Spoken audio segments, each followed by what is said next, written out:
最近某位网友转发了一段有趣的空气炮测试视频，只见炮口喷出的烟雾瞬间形成一个能长距离运动的烟圈，但看起来这些烟圈很难瞄准，发射出去后总会偏离目标。最后老头子一怒之下抱着空气炮更换位置，近距离射击才凑合将易拉罐推倒。网友发现每次发射时，烟圈后面总有一团烟雾停在炮口处，而烟圈也会莫名其妙大幅偏转方向。这些现象是否和烟圈的飞行原理有关呢？带着疑问，我们找来一个圆筒，给开口安装一个环形挡板，再给筒底蒙上弹性薄膜，把发烟弹扔进去，让筒里充满烟雾，拉起底部的蒙皮并释放，一团烟雾就从开口喷出来。当空气带着烟雾离开环形挡板时，由于空气粘性产生的复壁效应，使气流向挡板方向偏转，形成了无数外旋的分离涡。只见这些周向分布的小涡流，涡管彼此头尾相接，变成了封闭圆环，使原本团状的烟雾变成在横截面上向外旋转的涡环。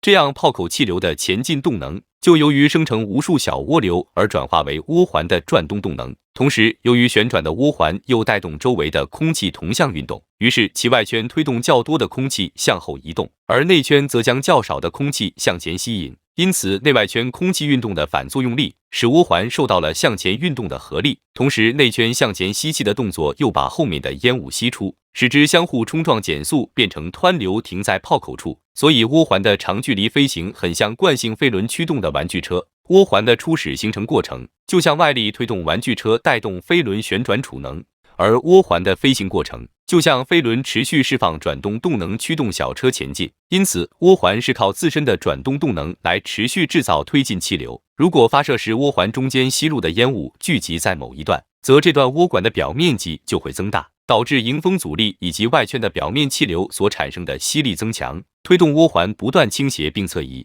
所以它很容易被吸入的烟雾扰动而偏离目标，飞向旁边。只有尽可能提高初速，缩短飞行时间，才能减小偏移。据此，有航模玩家想到，既然小小的涡环都能带动周围的空气而获得前进推力，那么重量接近2公斤，安装90涵道风扇的遥控飞机在吊机悬停时，能否依靠引射气流来克服涵道反扭力矩带来的横滚呢？答案是肯定的。当涵道风扇大量推动空气运动时，也会像涡环一样带动周围的空气，在喷口前方形成从四周向喷口汇聚的引射流场，使副翼获得舵效来抵抗扭力滚。筒里安装微型喷气发动机的枭龙在吊机时，由于引射气流更加强劲，可在吊机中用副翼和插动尾翼自如横滚。据此，又有人联想到飞机产生升力的问题。从理论上说，飞机只要开始滑跑，机翼后缘的启动涡就会脱落，而机翼1/4弦长处拖动反旋的附着涡前进，两侧则是对转的自由涡。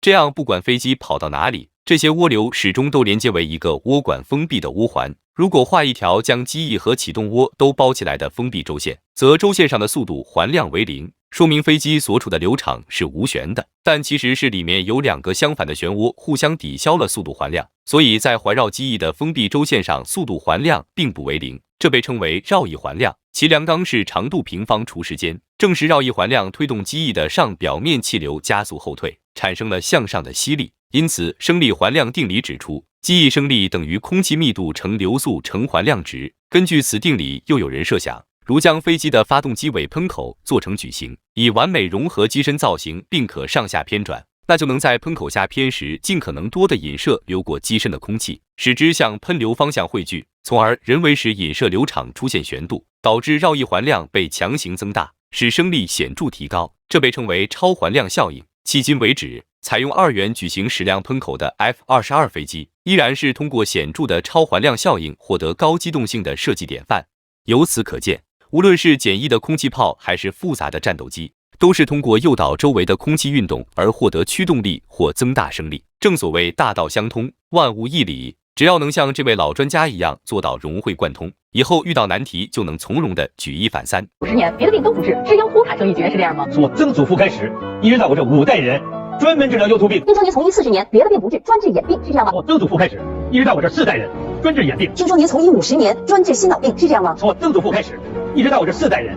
专治心脑病。听说您从医50年，只治肠胃1种病，是这样吗？从我曾祖父开始，一直到我这4代人，就治肠胃这1种病。众所周知，从我曾祖父开始，一直到我这4代人，别的牙刷都不用，只用电动牙刷。所以再次向大家推荐萌芽家的电动牙刷，特价只要99元，真的非常感谢萌芽家主动把广告放在片尾，真是良心甲方。另外，他们家的价格也很良心，最低99元的还包用2年，2年内坏了免费换新，2年后坏了可半价以旧换新，真是非常良心。他们家99元的为啥敢保证用2年呢？因为每款出厂前都会做38道检测，一项不合格绝不允许出厂。这个品牌99元都能做到这样的品控，的确很靠谱。所以买电动牙刷，我们一直推荐萌芽家。另外，也有人质疑电动牙刷是智商税。那我们看看专业权威的牙医教科书，上面说电动牙刷优于手动牙刷，还有一本明确说电动牙刷比普通牙刷具有明显优势。那为什么权威教材会推荐使用电动牙刷呢？原因很简单，